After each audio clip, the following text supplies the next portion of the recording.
Good evening students, मैं doctor उपासना शर्मा आप सभी का फिर से आपके अपने यूट्यूब चैनल म्यूजिक विद उपासना शर्मा पर बहुत बहुत स्वागत करती हूँ। स्टूडेंट्स, आप जानते ही हैं कि इस चैनल पर संगीत विषय के सभी प्रतियोगिता परीक्षाओं की फ्री ऑफ कॉस्ट तैयारी कराई जा रही है, जिसमें आपको लाइव क्लास कराई जा रही है। उसके साथ साथ आपको रिकॉर्डेड क्लासेस भी टॉपिक वाइज उपलब्ध कराई जा रही है। तो इसी श्रृंखला में आज हम अपनी फ्री क्लास करने वाले हैं 60 क्लास इससे पहले हो चुकी हैं, जिसमें अलग अलग टॉपिकों को समझाया गया है। बच्चों, आप किसी भी एग्जाम की तैयारी कर रहे हैं, चाहे वह EMRS है, KBS है, UPTCT है, UPPCT है, LT ग्रेड है और RPSC का कोई भी एग्जाम है, या आप हरियाणा से संबंधित या कोई भी राज्य से संबंधित आप एग्जाम दे रहे हैं, संगीत का एग्जाम दे रहे हैं, तो बिल्कुल फ्री ऑफ कॉस्ट आप तैयारी कर सकते हैं हमारे चैनल पर आकर के। इसके साथ साथ बिहार में BPSC चलता है 4.0, वहां पर अगर आप एग्जाम देना चाहते हैं तो उसका भी दे सकते हैं। STET देना चाहते हैं, सभी जो टॉपिक मैं कवर करा रही हूँ सभी एग्जाम को देख करके कवर करा रही हूँ, और आप एक एक वीडियो हमारी देखेंगे तो उसमें से बहुत सारे क्वेश्चन आपके एग्जाम में लगने वाले हैं। तो इसी श्रृंखला में बच्चों हम इससे पहले टॉपिक कर रहे थे भारतीय संगीत का इतिहास, जिसमें मैंने आपको पहले समझाया था वैदिक काल। ठीक है, वैदिक काल में जो हमारे 4 वेद थे, 4 वेद में जो एक महत्वपूर्ण वेद है सामवेद, जो संगीत से जुड़ा हुआ है, उसके विषय में मैं आपको कुछ चीजें लिखवा रही थी, जिसमें कि मैंने बताया था कि सामवेद में सामगान होता है और उसमें स्वरों का जो प्रयोग किया जाता था, पहले 3 स्वरों का प्रयोग किया जाता था, फिर उनकी संख्या बढ़ते बढ़ते 7 स्वर हो गई, है ना। 3 स्वरों से कम में सामगान कभी नहीं हुआ। सामगान का जो क्रम था वो अवरोहात्मक होता था। ऐसी कुछ चीजें मैंने इंपॉर्टेंट चीजें आपको उस समय बताई थी हमारी 60 क्लास में। आज हमारी 61 क्लास है, तो आज हम इसके बारे में थोड़ा सा और जान लेते हैं। बच्चों, सामवेद के बारे में हम बात कर रहे थे, तो सामवेद के बारे में ये भी जानना जरूरी है कि सामवेद के बच्चों 2 प्रधान भाग थे। क्या थे? 2 प्रधान भाग। ये एग्जाम में कई बार आता है कि सामवेद के कितने भाग थे। सामवेद के 2 प्रधान भाग थे, वो कौन कौन से थे? फर्स्ट है आर्चिक और दूसरा था गान। फर्स्ट है आर्चिक और दूसरा था गान। अब आर्चिक क्या है ये भी समझ लीजिए। आर्चिक जो होता था बेटे, इसमें ऋचाओं का संग्रह होता था। इसमें जो ऋचाएं होती थी, ऋचाओं का संग्रह, यानी कि जिसमें ऋचाओं का संग्रह था वह आर्चिक कहलाता था, वह आर्चिक भाग था सामवेद का। और गान से तो स्पष्ट ही हो रहा है, इसमें गान ही है, गायन ही होगा। ठीक है, तो आर्चिक क्या था? जिसमें ऋचाओं का संग्रह था। अब आर्चिक के भी बच्चों भाग थे, ये भी पूछ लिया जाता है कई बार कि आर्चिक के कितने भाग थे। ये कई बार क्वेश्चन आया है LT ग्रेड में भी, TCT में भी। आर्चिक के बच्चों 2 भाग थे। कौन से? कौन कौन थे?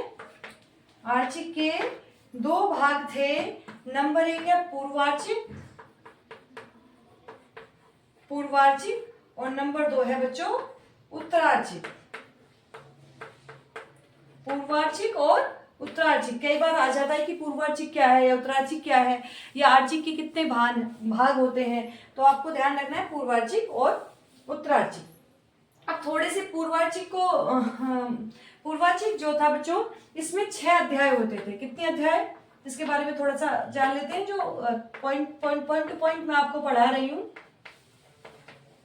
जो एग्जाम में चीजें लगती हैं बिल्कुल वही पॉइंट टू पॉइंट पढ़ाया जा रहा है। बहुत सारा आपको नहीं दिया जा रहा है, तो आप बिल्कुल पॉइंट टू पॉइंट पढ़िए और एग्जाम क्लियर करिए। इसमें 6 अध्याय हैं और इन अध्यायों को लिख लीजिए। इन अध्यायों को प्रपाठक कहा जाता था। प्रपाठक लिख लीजिए। ठीक है, कई बार पूछ लिया जाता है प्रपाठक क्या है ना। तो आपको जानना जरूरी है कि प्रपाठक किसे कहा जाता था। प्रपाठक बच्चों अध्याय को कहा जाता था। तो पूर्वार्चिक में 6 अध्याय थे और इन अध्यायों को प्रपाठक भी कहा जाता था। इसी के साथ साथ जो बच्चों उत्तरार्चिक था, उत्तरार्चिक में बच्चों 9 प्रपाठक थे। कितने थे? 9 प्रपाठक। प्रपाठक यानी कि अध्याय। ठीक है, उत्तरार्चिक में 9 प्रपाठक थे और इसके साथ साथ उत्तरार्चिक में 1225 मंत्र थे। ठीक है, अगर ये पूछ लिया जाए कि 1225 मंत्र कौन से भाग में थे, आर्चिक के कौन से भाग में थे, तो वो पूर्वार्चिक में थे। और कितने उसमें अध्याय थे? 1225 मंत्र जो थे वो उत्तरार्चिक में थे, और उसमें कितने अध्याय थे? 9 थे। पूर्वार्चिक में कितने अध्याय थे?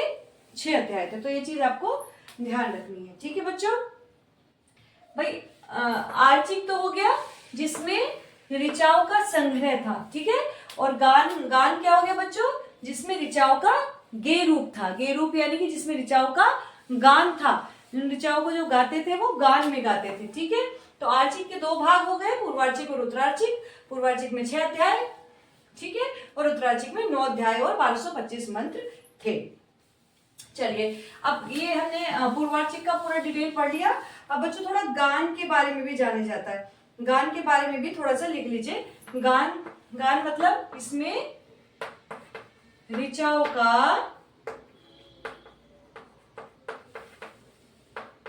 गे रूप था। क्या था?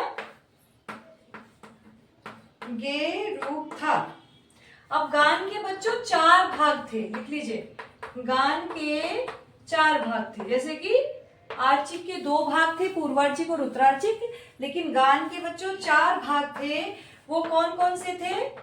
ग्राम गे गान, फर्स्ट है ग्राम गे गान, इसको लिख लीजिए, इसको वे गान भी कहते थे, वे गान।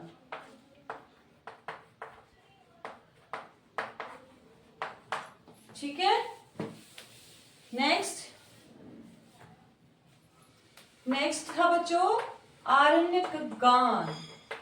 आरण्यक गान, गान के 4 भाग थे। फर्स्ट हो गया ग्राम गे गान, दूसरा आरण्यक गान, थर्ड था बच्चों योनि गान। योनि गान को बच्चों आधारभूत गान भी कहते थे, आधारभूत गान भी कहते थे। ठीक है, और लास्ट आपका था उहु गान, लास्ट था उहु गान। तो कई बार पूछ लिया जाता है कि गान के कितने भाग थे और उनके नाम क्या थे, तो ये भी आपको बच्चों पता होना चाहिए। चलिए नेक्स्ट, अब हमने सामवेद कालीन जो भी चीजें अधिकतर वैदिक काल के बारे में, सामवेद के बारे में पूछी जाती हैं, वो इसमें मैंने आपको वीडियो में बताई है। अब थोड़ी सी और जान लेते हैं, सामगान के जो आचार्य थे वो कौन कौन थे। सामगान के जो, यानी कि सामगान को जो गाते थे उस समय, जो उसके आचार्य थे वो कौन कौन थे? फर्स्ट थे बच्चों अंगिरस, फर्स्ट थे अंगिरस, सेकंड थे भारद्वाज, सेकंड थे भारद्वाज, जो हम भी हैं भारद्वाज, हमारा भी गोत्र भारद्वाज है, और थर्ड है बच्चों वशिष्ठ। ठीक है, तो इन्होंने, इन्हीं तीनों ने, माना जाता है कि इन्हीं तीनों ने मिलकर के सामगान की रचना की, सामगान की रचना की। ठीक है, इन्हीं तीनों ने मिलकर के सामगान की रचना की। इसके साथ साथ जो हमारा वैदिक काल में, यानी वैदिक काल मान लीजिए, ऋग्वेद काल मान लीजिए, तो ऋग्वेद कालीन में जो प्रचलित जो वाद्य थे, ऋग्वेद काल में, मैंने पहले भी शायद आपको लिखवाए हैं लेकिन फिर भी एक बार लिखवा देती हूँ।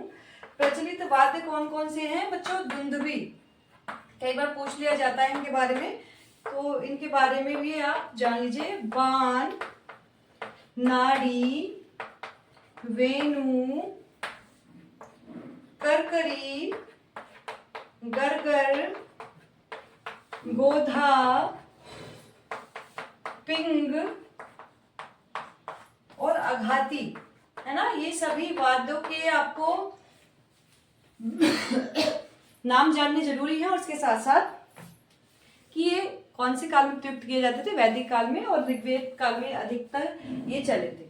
ठीक है, तो ये भी आपको पता होना चाहिए। चलिए नेक्स्ट,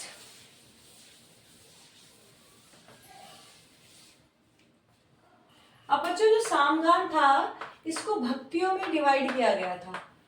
तो सामगान को 5 या 7 भक्तियों में वर्गीकृत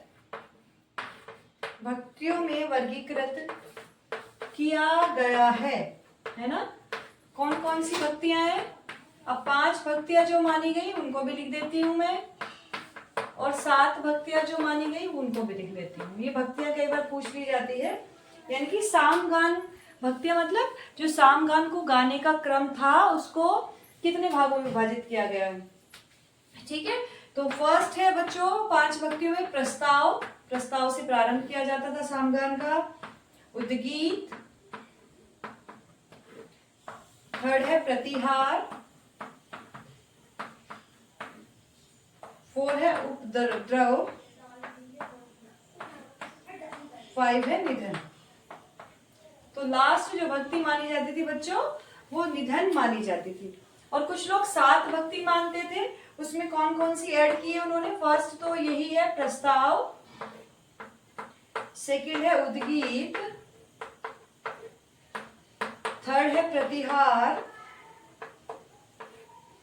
4 है उपद्रव, 5 है निधन। ठीक है, और इन्होंने 2 भक्ति मानी बच्चों, हिंकार और ओमकार। कुछ लोग थे ना ओमकार की ध्वनि से शुरू करते थे, है ना। तो लास्ट लेकिन निधन ही माना गया है इसका लास्ट। तो ये नोट में आप लिख लीजिए कि सामगान का जो प्रारंभ होता है, सामगान का प्रारंभ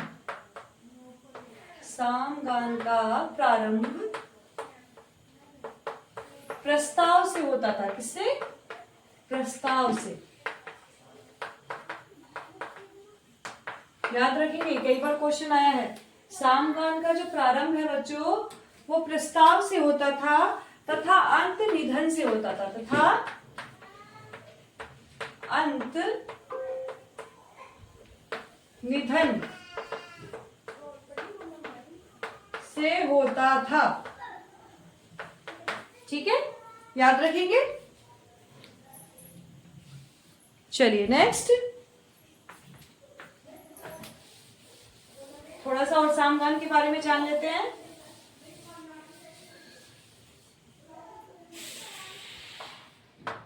और जो सामगान बच्चों गाते थे, सामगान गाने वाले को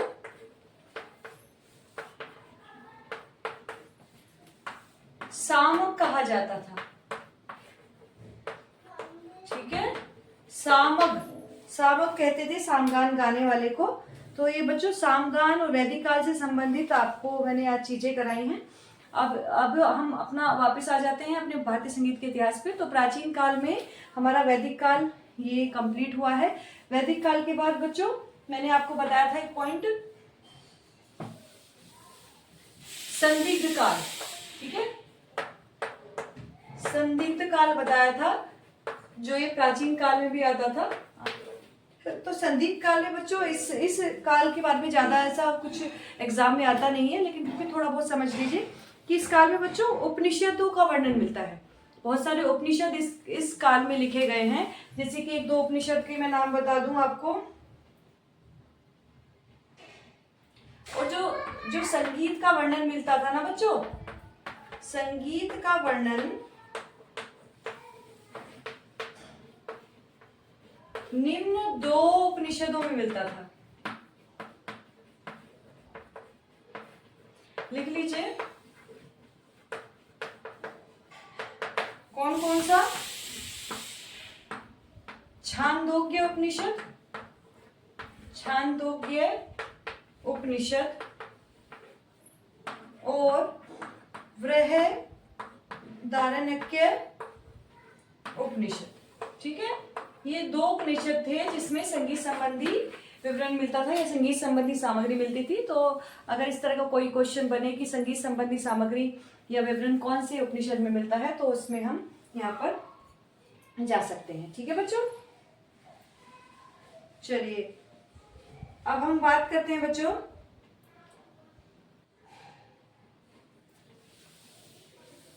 इसके बाद मैंने आपको बताया था रामायण काल, है ना, रामायण काल आया, महाभारत काल आया। तो रामायण काल महाभारत काल अगर पढ़ेंगे तो बहुत डीपली है, लेकिन पॉइंट टू पॉइंट अगर हम बात करते हैं कि भाई रामायण काल में भी लव कुश जैसे हमारे कलाकार रहे हैं, जिन्होंने अपनी भक्ति द्वारा या कह सकते हैं जिन्होंने अपने गायन द्वारा संगीत को आगे बढ़ाया, है ना। और एक तंत्री और टी20 वीणा उस समय थी, तो उनका प्रयोग किया उन्होंने अपने गाने में, लव कुश जी ने। और इसके साथ साथ महाभारत काल में भी इसी तरह से अर्जुन जो थे संगीत के, वो भी नृत्य में रुचि रखते थे, और बहुत सारी उस समय गांधर्व अप्सराएं थी जो नृत्य करती थी। तो संगीत का कहीं ना कहीं से संबंध था। महाभारत काल में हमारे श्री कृष्ण जी भी हैं, जिनको 64 कलाओं का ज्ञानी भी कहा जाता है, और विभिन्न कलाएं उन्हें आती थी। तो संगीत के भी मर्मज्ञ थे। आप जानते हैं कि बांसुरी बहुत अच्छा बांसुरी वादन करते थे। तो हर काल में संगीत का अच्छा यहाँ पर देखने को मिलता है, लेकिन जो स्वर्ण युग कहा गया है संगीत का, वो मध्यकाली कहा गया है। ठीक है बच्चों। तो रामायण काल, इसके बाद आया रामायण काल, फिर आया महाभारत काल। और अब हम बात करेंगे, अब हमारा जो संगीत के ग्रंथों से संबंधित जो चीजें शुरू हुई हैं, वो शुरू हुआ है बच्चों भरत काल। कौन सा? भरत काल। ये प्राचीन काल का ही एक कह दीजिए पॉइंट शुरू हो गया है भरत काल से, कि भरत ने ही सबसे पहले इस काल में जो ग्राम थे वो बताए, 18 जातियां बताई, 21 मूर्छनाएं बताई, ठीक है, तथा जाति गायन का भी उन्होंने उल्लेख किया। तो बच्चों भरत जी ने अपने नाट्य शास्त्र में, नाट्य शास्त्र जो इनका ग्रंथ है, नाट्य शास्त्र में 2 ग्राम माने, 2 ग्राम माने कौन कौन से बच्चों? आप सभी जानते होंगे, षडज व मध्यम ग्राम। ठीक है। तो इन्होंने गांधार ग्राम का कोई भी, इन्होंने कहते हैं कि कोई भी इन्होंने षडज और मध्यम ग्राम को ही इन्होंने आगे बढ़ाया, गांधार ग्राम का इन्होंने वर्णन नहीं किया। बच्चों इन्होंने जो शुद्ध स्वर माने, 7 शुद्ध स्वर माने और 2 विकृत स्वर माने, 7 शुद्ध और 2 विकृत स्वर माने। तो कुल स्वर इन्होंने माने 9 स्वर। ठीक है, माना जाता है। तो इस ग्रंथ के जो अंतिम 6 अध्यायों में संगीत संबंधी विवरण मिलता है। ठीक है। अब भरत के बारे में थोड़ा सा और जान लेते हैं कि भरत जी ने कितने अलंकार माने।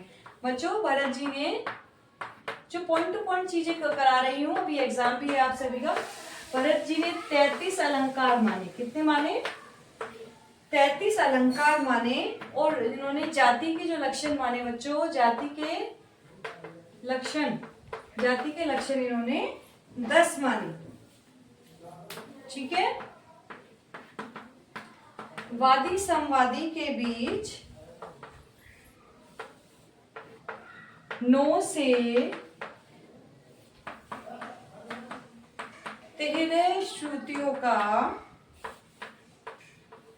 अंतर माना। वादी संवादी के बीच 9 से 13 श्रुतियों का इन्होंने बच्चों अंतर माना। और विवादी स्वरों में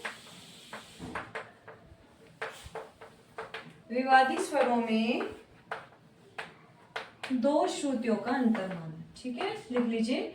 और विवादी स्वरों में 2 श्रुतियों का अंतर माना। अभी मैं पॉइंट टू पॉइंट चीजें वैसे करा रही हूँ। अब बाद में जब आपको ग्रंथ पढ़ाए जाएंगे ना, कि नाट्य शास्त्र क्या है, वैद्यदेशी क्या है, तब उसमें और डीपली पढ़ाया जाएगा। ये आपको काल के बारे में भी समझा रहे हैं, भारतीय संगीत के इतिहास के बारे में समझा रहे हैं, तो पॉइंट टू पॉइंट करा रही हूँ। चलिए नेक्स्ट, भरत काल के बाद कौन थे बच्चों? दत्तिल कृत दत्तिलम। लिख लीजिए, दत्तिल, जिन्होंने अपनी पुस्तक लिखी कौन सी? दत्तिलम। इन्होंने भी बच्चों सभी भरत जी के समान ही सभी चीजें इन्होंने मानी, यानी कि उन्होंने जो ग्राम माने, जो उन्होंने अलंकार माने, सेम इन्होंने भी माना। इसके बाद बच्चों आता है मतंग जी का काल, मतंग कृत बृहददेशी, जिसको माना जाता है कि 6वीं शताब्दी की रचना है। कौन सी शताब्दी की? किसकी रचना 6वीं शताब्दी में हुई। और माना जाता है कि सर्वप्रथम राग व ग्राम का उल्लेख, सर्वप्रथम राग व ग्राम का उल्लेख किसने किया? मतंग जी ने किया। ठीक है, सर्वप्रथम राग व ग्राम का उल्लेख मतंग जी ने किया। तो याद रखेंगे राग का सर्वप्रथम उल्लेख किसने किया? मतंग जी ने अपनी पुस्तक वैददेशी में। और ग्राम का सर्वप्रथम उल्लेख किसने किया? वो भी इन्होंने किया। चलिए नेक्स्ट है बच्चों नारद कृत नारदीय शिक्षा। ये अभी सभी हमारा प्राचीन काल चल रहा है और प्राचीन काल में जो जो ग्रंथ लिखे गए मुख्य उनके विषय में मैं बता रही हूँ। ठीक है, नारद कृत नारदीय शिक्षा, इसमें जो अलग चीजें हुई इसमें थी कि इन्होंने 7 ग्राम रागों का उल्लेख किया। 7 ग्राम रागों का उल्लेख किया। ठीक है, चलिए इसके बाद बच्चों नारद कृत संगीत मकरंद। ठीक है, नारद कृत संगीत मकरंद। नारद जी ने नारदीय शिक्षा भी लिखी और संगीत मकरंद भी लिखा। ठीक है, तो जो संगीत मकरंद का जो समय माना जाता है बच्चों वो 8वीं शताब्दी माना जाता है। 8वीं शताब्दी। इस ग्रंथ में माना जाता है कि इस ग्रंथ में प्रथम बार पुरुष, स्त्री और नपुंसक रागों का वर्णन मिलता है। ये कई बार क्वेश्चन आता है बच्चों और अलग अलग बुक में अलग अलग कंफ्यूजन दिया होता है, लेकिन वो है नारद कृत संगीत मकरंद जिसमें सर्वप्रथम स्त्री, पुरुष और नपुंसक रागों के बारे में वर्णन मिलता है। तो नारद जी ने जो पुरुष राग माने वो कितने माने? 20 पुरुष राग नारद जी ने 20 माने। 24 माने बच्चों स्त्री राग और 13 माने बच्चों नपुंसक राग। ठीक है, ये ध्यान रखेंगे आप। चलिए नेक्स्ट, नारद जी ने बच्चों नाद के 5 भेद माने। ठीक है, अभी नाद के कितने भेद देखने को मिलते हैं? आहत और अनाहत 2, लेकिन इन्होंने 5 भेद माने। वो कौन कौन से थे बच्चों? फर्स्ट है नखज, सेकंड वायुज, थर्ड बच्चों चर्मज, 4 लोहज और 5 शरीरज। ठीक है, तो ये नारद जी ने 5 भेद नाद के माने। नखज, वायु, चर्मज, लोह, शरीरज। कई बार एग्जाम में आता है क्वेश्चन। और इसके साथ साथ नारद जी ने बच्चों 19 अलंकार माने। ठीक है, अभी मैंने आपको इससे पहले कराया था मतंग जी ने कितने माने थे? 33 अलंकार, लेकिन नारद जी ने 19 अलंकार माने। याद रखेंगे, नारद जी ने 19 अलंकार माने। ठीक है बच्चों, तो ये प्राचीन काल का विवरण मैंने पूरा आपको बता दिया है, जिसमें हमारा वैदिक काल भी आ गया है, संदिग्ध काल भी आ गया और जो भी इस समय ग्रंथ लिखे गए उनका विवरण भी मैंने आपको आज बता दिया है। अब नेक्स्ट वीडियो में बच्चों मध्यकाल लेकर के आऊंगी और आधुनिक काल लेकर के आऊंगी। तो आप चैनल पर बने रहें और जो भी स्टूडेंट संगीत विषय की तैयारी करना चाहते हैं उनको शेयर जरूर करिएगा। प्लेलिस्ट बन चुकी है, प्लेलिस्ट में आपको all music competition recorded classes के नाम से एक प्लेलिस्ट मिल जाएगी, जिसमें ये सारी वीडियो एक साथ आपको मिल जाएंगी 60 की 60 और एक सेट आज डल जाएगी, तो आप उसको देख लीजिएगा। तो जो भी स्टूडेंट संगीत पे अपना कैरियर बनाना चाहता है हमारे चैनल को विजिट जरूर करिए और शेयर करिए। Thank you so much.